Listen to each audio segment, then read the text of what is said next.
കർണാടകയിൽ വീണ്ടും തോക്കു ചൂണ്ടി ജ്വല്ലറി കവർച്ച. വിജയപുര ജില്ലയിലെ ഹലസംഗയിൽ ജ്വല്ലറിയിൽ നിന്ന് 205 ഗ്രാം സ്വർണവും 1 കിലോ വെള്ളിയും കവർന്നു.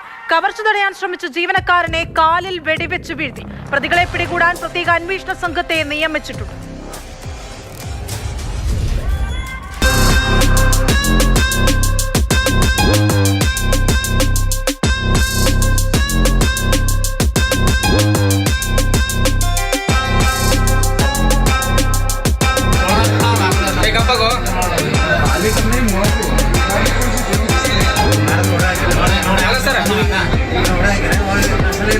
വടക്കൻ കർണാടകത്തിൽ തോക്കു ചൂണ്ടിയുള്ള കവർച്ചകൾ നിത്യസംഭവമായി മാറുകയാണ്.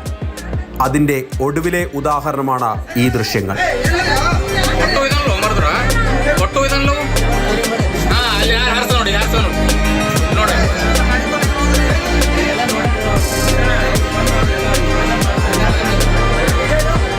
വിജയപുര ഹലസംഗിയിലെ ഭൂമിക ജ്വല്ലറിയിലാണ് കവർച്ച നടന്നത്.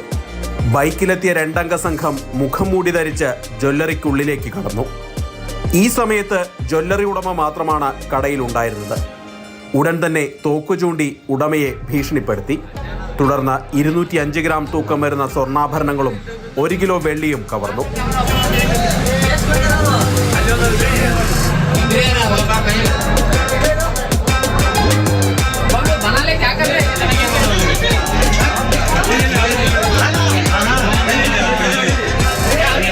കവർച്ച തടയാൻ ശ്രമിച്ച ഉടമയെ കാലിൽ വെടിവെച്ച് വീഴ്ത്തുകയും ചെയ്തു. തുടർന്ന് ഇവർ രക്ഷപ്പെട്ടു. അതിർത്തി ജില്ലയിലാണ് കവർച്ച നടന്നത് എന്നതുകൊണ്ട് തന്നെ കവർച്ചാ സംഘം മഹാരാഷ്ട്രയിലേക്ക് കടക്കാനാണ് സാധ്യത. അതുകൊണ്ട് തന്നെ മഹാരാഷ്ട്ര പോലീസുമായി ബന്ധപ്പെട്ട് അന്വേഷണം ആരംഭിച്ചിട്ടുണ്ട്. നേരത്തെ ഹുബള്ളിയിലും ബീദറിലും സമാനമായിട്ടുള്ള കവർച്ചകൾ ഉണ്ടായിട്ടുണ്ട്.